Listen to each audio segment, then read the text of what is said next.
All right.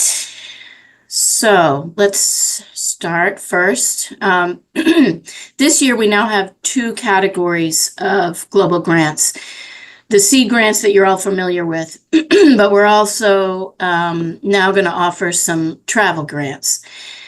This is a pilot, so we're going to wait and see how it works. We have limited funds, so I can't. It's a first come, basically first come, first serve. They're limited to $1,000, and we have two application periods. These grants are only for faculty and NTTs, no postdocs, no student travel. And it's really meant for if you have been invited to speak at a conference, or you've been invited to come to a university to give a presentation and you need funds for something like that. Perhaps you're going to be teaching there. It's not meant to substitute for a global seed grant. Really just restricted to travel. For those who are awarded grants, there will be an ambassador requirement. So basically that means if you're going to a conference and giving a presentation, we'll have a slide about Rutgers that we'd like you to include in your presentation. If you are just going to meet with somebody, perhaps you take some materials from Rutgers, and you can talk about that with us once your award is made. There won't be any retroactive awards, not rewards, I should say awards. So if you have already traveled and you want to get to some support for reimbursement, that's not possible. Just like the Global Seed Grants, there's a portal on the Global Grants webpage. We're going to have two application periods each year. The first one is already open and runs through January 31st. We will review them as the applications come in. Having said that, if you apply for travel that happens next week, we may not be able to review it in time. So plan ahead. The second period is February 1st through May 31st. Having said that, though, we will be giving priority to people whose travel is coming closer to sooner rather than later. So if you know you're going to be traveling in October of 2025, your priority isn't going to be as high as somebody who's traveling in December of this year. So just to give you an idea. Some eligibility questions too. If you have an active global grant currently, you're not eligible. And if you have received a global grant in the past 2 years, you're also not eligible. This is because I'm sure you can imagine there are other funds available for travel. And if you already have something from us that allows you to travel, we'd prefer to share the wealth, so to speak. If you decide to apply for a travel grant, you will not be able to also apply for a global grant in the same year. A seed grant in the same year. Once you do receive a travel grant, you can't reapply again for another 3 years. Like I said, our funds are very restricted for this. So we'd like to be able to help as many people as we can.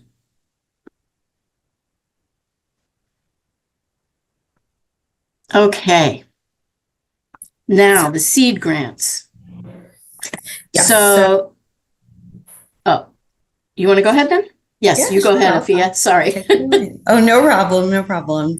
So for the seed grants, we have 3 categories: international collaborative research, global health, and faculty-led study abroad. And I'll explain those a little bit further in the slides that follow. And Let me just, one quick interruption. Some of you may remember a global environmental change grant.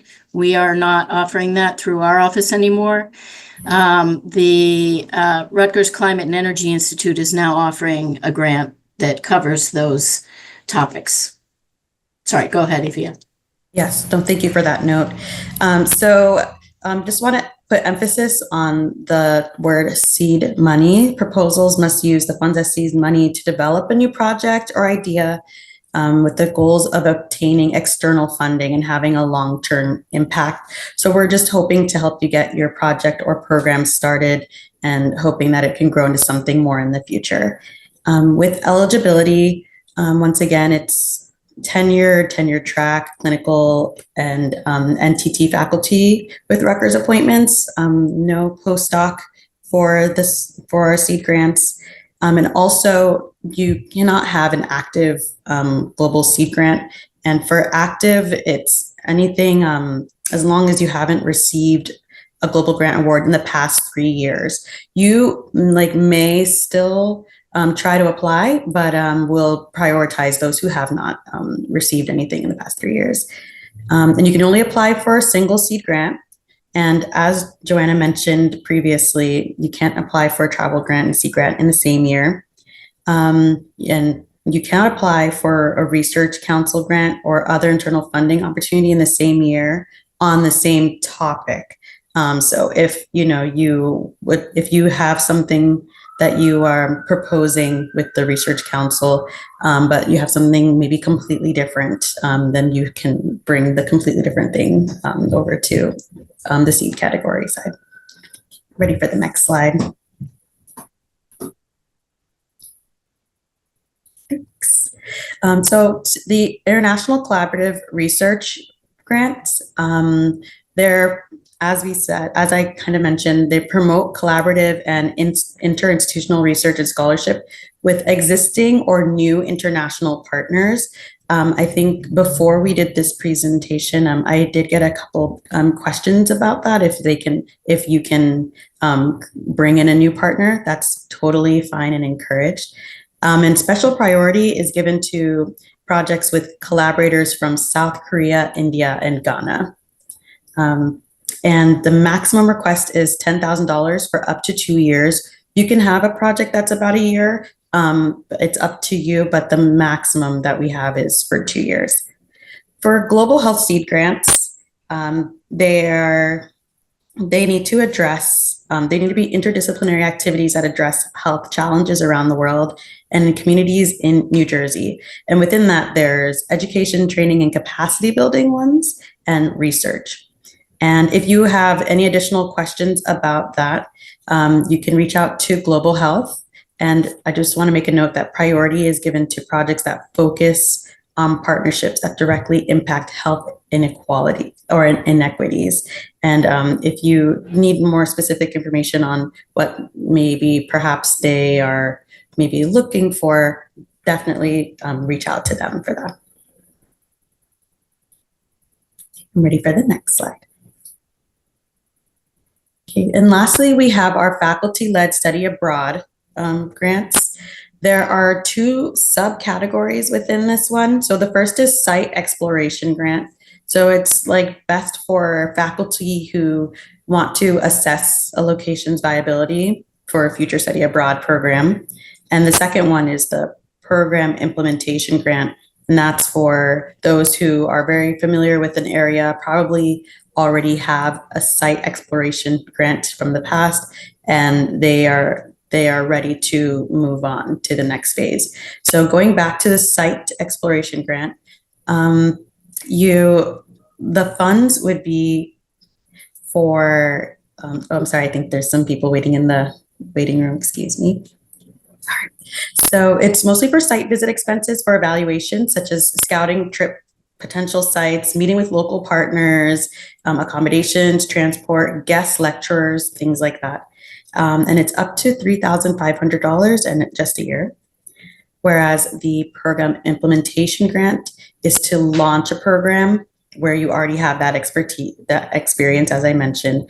And so it'll be faculty expenses, initial implementation costs, and campus recruitment. And that's up to $6,500 for 2 years. And if you have any more, any pressing questions about this one, they will have a Zoom info session specifically for it on November 12th. And if you have any questions even before that, Lauren Marigali Ferrer, her contact information is on the Global Grants website, and you can reach out to her as well.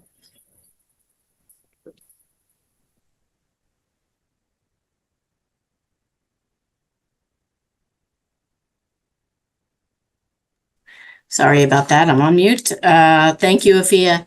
Let's talk a little bit about the evaluation guidelines. Before we do, I just want to remind everybody that almost everything that we're talking about is on the website.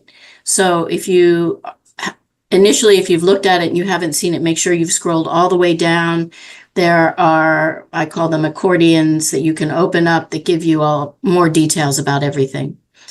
So in terms of the seed grants, we evaluate the international collaborative research grants and the global health grants slightly differently than the faculty-led study abroad. For the first two categories, they're evaluated in aggregate, but we also have reviewers in each topical area. So we wait and see which grants we have in which research areas, and we have reviewers who cover the research value part separately. We don't review those at Rutgers Global specifically, but we take the recommendation of those reviewers on the research topic itself. We are most interested in strengthening and developing new partnerships. So anything that will allow collaborative research to flourish. We'd like them to be interdisciplinary or multidisciplinary in nature so that people who wouldn't normally be working together are now working together on a particular topic. Having said that, if you're in a particular field and this is a very high priority topic, it doesn't mean that you have to go out and find somebody outside the discipline. It's just a priority that we're looking at. And then finally, we hope that these types of grants will have long-term impact and then will then lead to additional external funding. And that's an important goal. The external funding, so that'll give you the data you need to apply for another grant, or will create opportunities for students to do research, for example, or publications. So we're looking sort of at the impact side of what will happen with this study.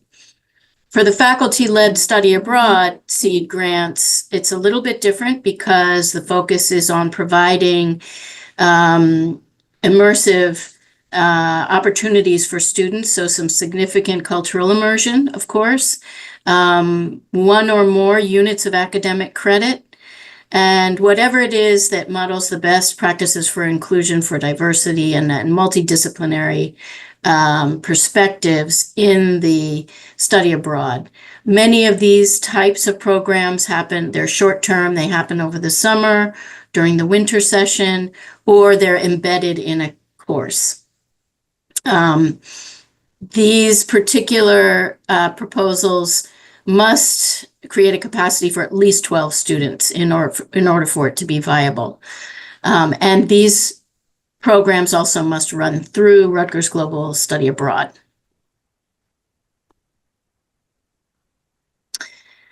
Okay, so the application process is pretty straightforward. The instructions are all on the website. All the templates that you need are there.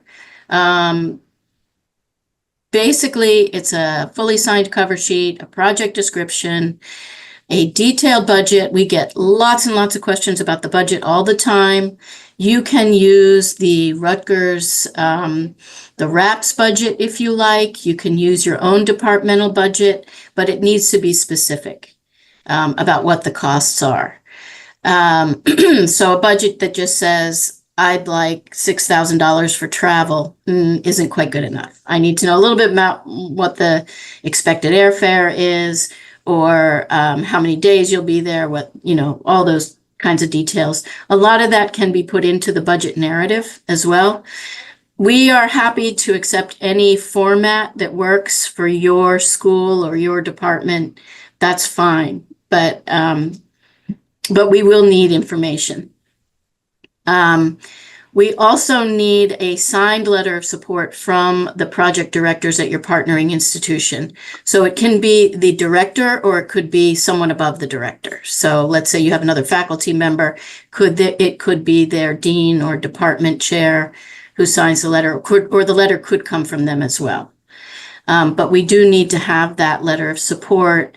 And this is something that in the past we've seen, number 6, where we get a CV from the principal investigator, but we don't get the CVs from the partners. So we actually need both. We need a CV from the PI, from you, and from your partner institution. So that's often seems to be missed. Like I said, all of this is on it's on the website. You can find it there. If you have any trouble finding it, please contact me or Afia, and we can help you out with it. Not a problem. But now I would actually like to turn it over to you all. So those are the basics, but I know that some of you have some pretty specific questions. Before we do that, and I see you, Regina, I just want to let you know that Afia is generally the first point of contact for this program, and you can reach her at grants@global.rutgers.edu. Okay, let's open the floor, and I see there's some questions in the chat. Yes, there Regina, are 2. Let's start with Regina first. Thank you so much, both of you, for this information session. I look forward to the one on November 12th as well. I'm intrigued with the program implementation grant and just wondered if you could give a little clarification, because having done some study abroad, faculty-led study abroad courses at Rutgers earlier, the types of things I see on the list here, program implementation grant, things like recruiting or faculty implementation costs, aren't those generally what we would wrap into the cost of the course for the students? So I'm trying to differentiate what would be different about getting the funding for this, because normally those types of things I put into the course, the cost of the course, when I'm going to be submitting the course budget. So those are all really great questions, and I apologize. I'm going to have to punt on this one, and I'm going to ask you to get in touch with Lauren Marigali Ferrer. She will probably cover this on the 12th. Okay. So I will reach out. Those are some details. I try to stay away from the study abroad budget as much as possible, because they know what they're doing, and I don't want to give the wrong information. So yes, sorry about that, but No Lauren is the worries. one. You have her contact information, I'm Yes, sure. And for absolutely. anybody else who is thinking about faculty-led study abroad, I highly, highly recommend that you get in touch with Lauren before you submit the proposal, to talk about these kinds of things with her. Once an award is made, you will work with the study abroad office to really fine-tune the budget as well. So those types of grants are much more hands-on from our side. Thank you. Okay, shall we? Oh, got a bunch in the chat. Yeah, I think maybe we can start with the chat. Can you see them, or do you want me to read them out? Yes, so I see from Giannis, Yeah, that's the the first one. budget, right, it can include expenses for an international partner to come to Rutgers. Yes, absolutely. That's allowed. For the Global Health Seed Grant, for the education training business spent abroad, this is run our event in a country outside the US. That's a really great question, Jorge. I think so. Part of it is dependent on the priorities for the Global Health Institute. So reaching out to the Global Health Institute, to Rick Marlink, and just make sure that that's something that they're interested in would probably be helpful. Let's see. Elaine, postdocs cannot apply for seed grants. That is correct. And you're also asking, if a faculty member receives a seed grant, can they use part of the seed grant funding to support a postdoc? So this is probably our most common question. The seed grant cannot be used for salary. It can be used for hourly pay. So it doesn't matter who you're paying. It could be a student, could be a postdoc, could be somebody in another country who is helping you do the research. But we will only support hourly pay. In certain instances, and there have been a few for the faculty-led study abroad, we have used an honorarium, but it has to fulfill specific requirements. Okay, Patty, for the collaborative grant, I have a team member here at Rutgers that is not faculty, but a staff member who is getting a PhD. Patty, I'm assuming you mean that you would like them to be a co-PI? Is that what you're saying? Correct. Correct. Okay, so the grant is only for faculty, NTTs,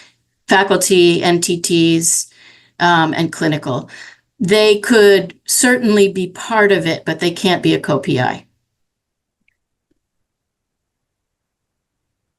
Okay. Let's see. So could they still, just the clarifying question, could they still Sure. be on the application and like if I were to apply for travel for the both of us, would that be okay, even though they're not a faculty? We're not, for the travel grants, we are only supporting faculty. Oh, okay. And we don't have, we wish we could support everybody's travel, but we actually don't have the money for it, quite honestly. So we're just going to restrict it to faculty at this point. Right. This is not for the travel grant though. This is for the Oh, I see. Yes. Okay, sorry, I misunderstood. So if you support wanted to, mhm. yes, you can support their travel on the grant. Sorry Okay. about that. No, thank you. You can support a graduate student, undergraduate students can also be supported, as long as you're not paying their salary or giving them a stipend. Mhm. Okay, thank you. Okay, let me move over to Alex, who's got their hand up. Alex, do you want to ask your question? Hi, yes, I'm interested in applying for the program implementation. And I already have my course set up as I've never done it before, but it's on the books as an embedded course.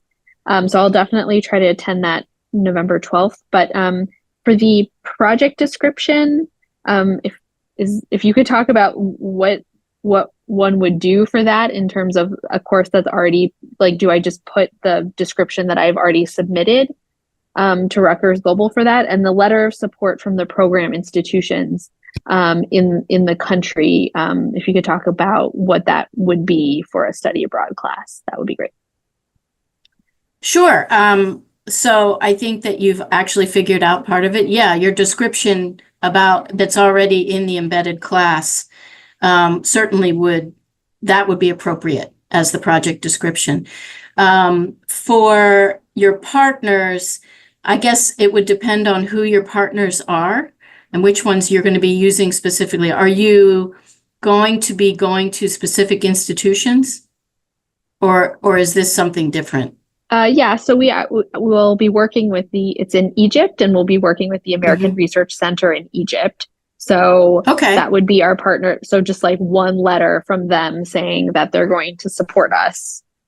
Yes. But in terms of other institutions, like, we might visit one afternoon, but we don't, that's the only. No. So they're not, I wouldn't consider them a partner necessarily. It would be good to know who your contact is at that institution as well. And I would officially put them in as your partner. Yes. Okay, great. Thank you. Sure. Okay, let's get back. We have a couple more, but Laura, I think, was the next. Right. Yes, so Laura's asking about whether or not you can have 2 seed grants, even if it's in 2 different categories. No, you cannot have 2 seed grants. You may only have 1 seed grant per iteration. So you couldn't have one in study abroad and then have one in international collaborative research.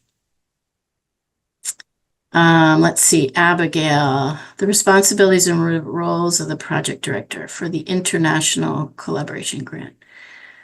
I Um, put my hand up, but for some reason I Okay. can't find the hand button. So I'm like, Oh, that's I'll okay. just put it in the chat. If to I give if I you. do it, it automatically goes up, but that's just on Um, mine.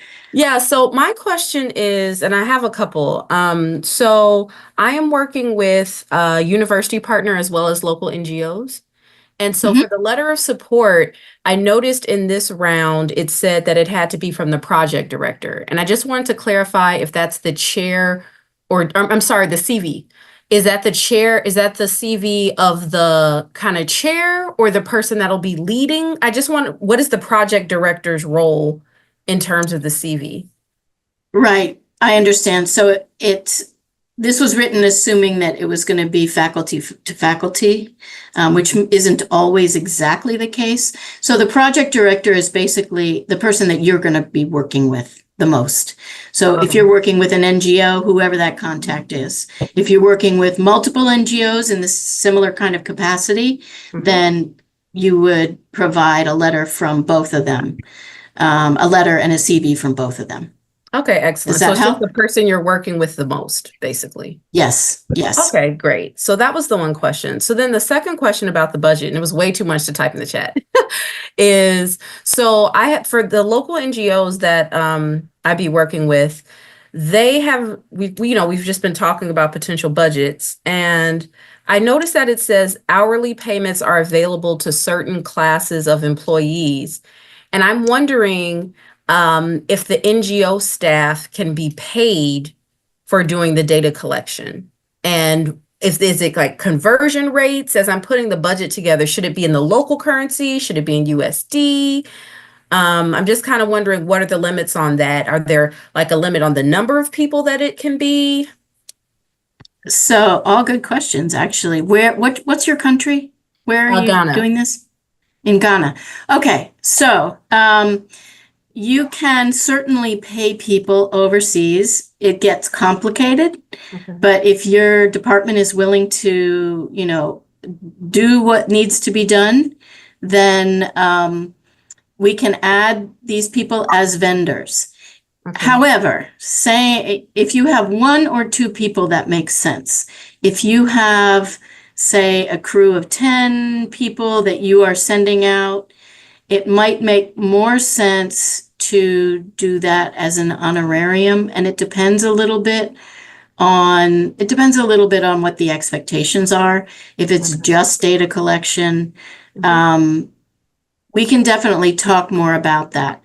As far as what currency to use, we would need to see it in USD.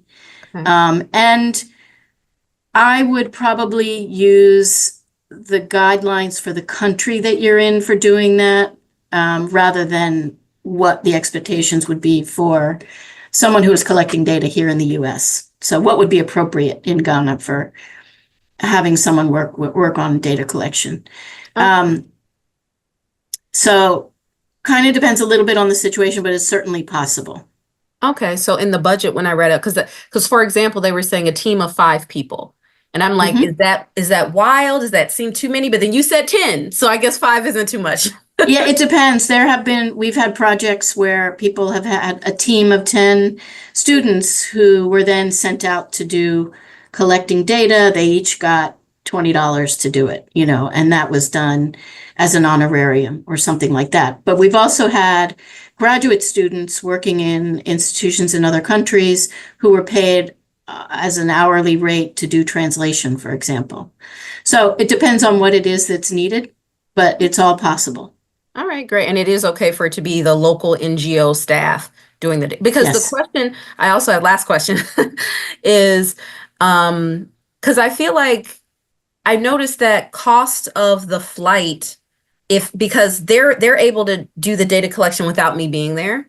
But I mean, I could be there, but I feel like my flight to get there would cost more than them just doing it themselves. And so I'm just kind of wondering, like, I'd rather sacrifice the cost of me going there to have them do the work. And that's possible. Yeah, that sounds reasonable. Great. Definitely. We can talk about it more offline. All right. Thank as you prepare everything. Thank you. Okay, let's see. Next is Angela. Angela. Hi, Angela. Can staff members be included if it's driven by a partnership? Um, yes, they can. But Angela, let's talk about that separately. So your case is probably different than other staff members. So yeah, does that make sense? Yeah, I don't know if Angela's sure, still on. absolutely. Okay. Yeah. Okay, yeah, let's talk about that separately. Okay.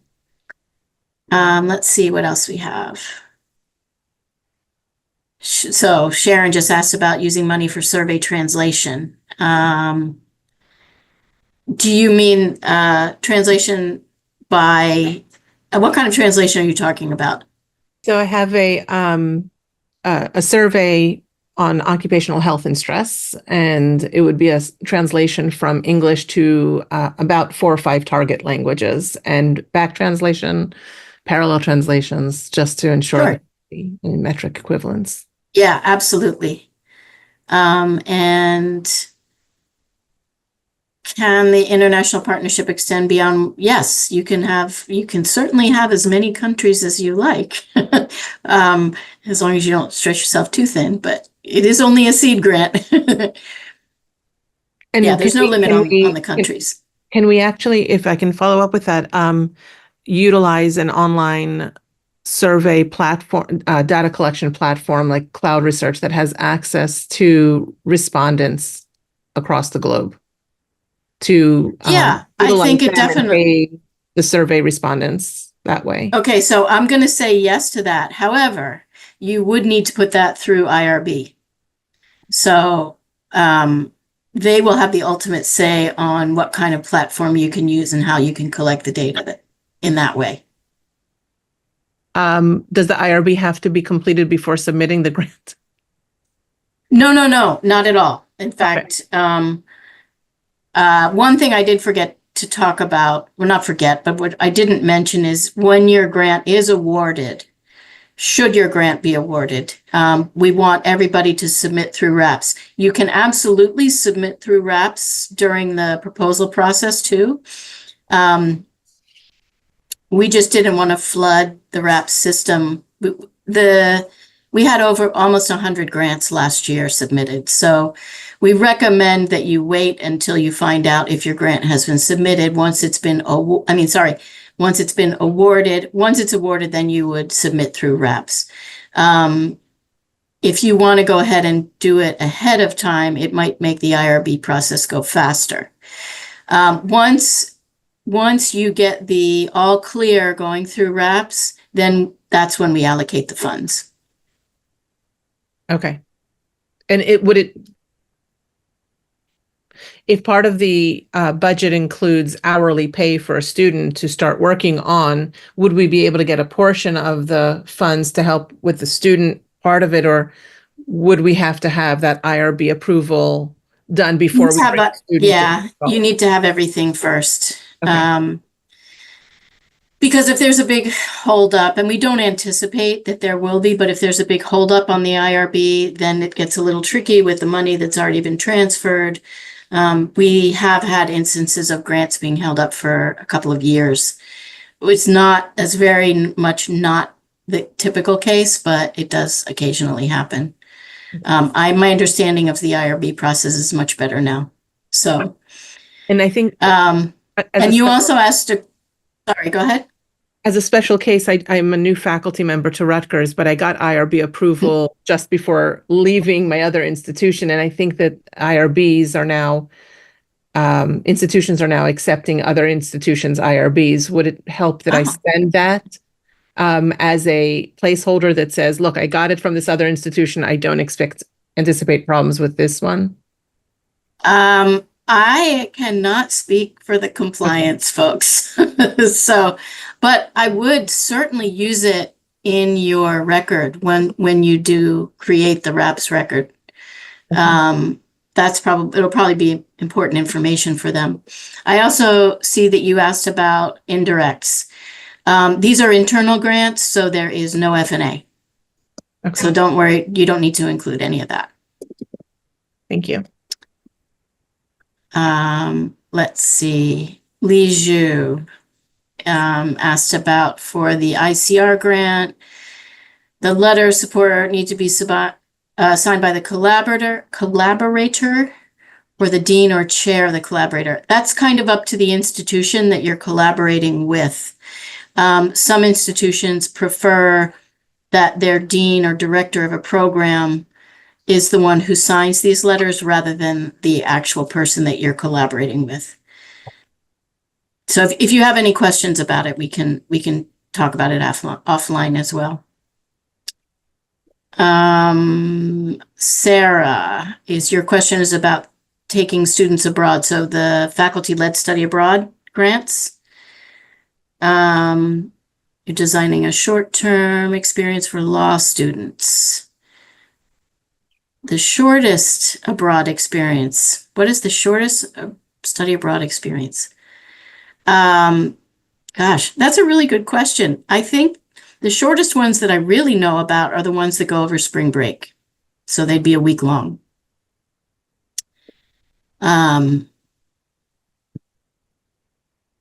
Other than that, I think I'd probably ask Lauren Marigali Ferrer, but there's no limits in terms of how short the study abroad experience could be. I hope that's helpful. I think those are all the questions we have in the chat. Are there any others? Any other questions? I'd like to ask another question, travel related. For conferences, if the funds available to our if our collaborators do not have sufficient funds to be able to attend a conference, and as you could see, I'm talking about a potentially 5-person collaboration. 1 or 2 of them don't have funds to get to the same conference where the bulk of us are going to. Can we use those to cover their travel to the conference? So we might need to talk more specifically offline, but seed grants in general don't cover conference travel unless the conference travel is sort of a result of the research that was going on. But there have been cases where we have allowed that, and I think that I need to think a little bit about that, because generally we would like the funds to be used to bring people here or send people out, not from one country to another. There's always special cases, but maybe we should talk about it separately. Yeah, it was more yes, that'll be great. It's about trying to get all of us in the same room together, right? And right. So if we're all able to be there and it's the most economical means, that was the thought. Right. Understood. Yeah, so let's talk about it separately. Thanks. I have a question. I'm sorry, I'm not able to put it in the chat. That's okay. Thank Go you. ahead. So regarding the seed research grants, I did note that there are 3 countries that are being earmarked as prioritizing for those grants.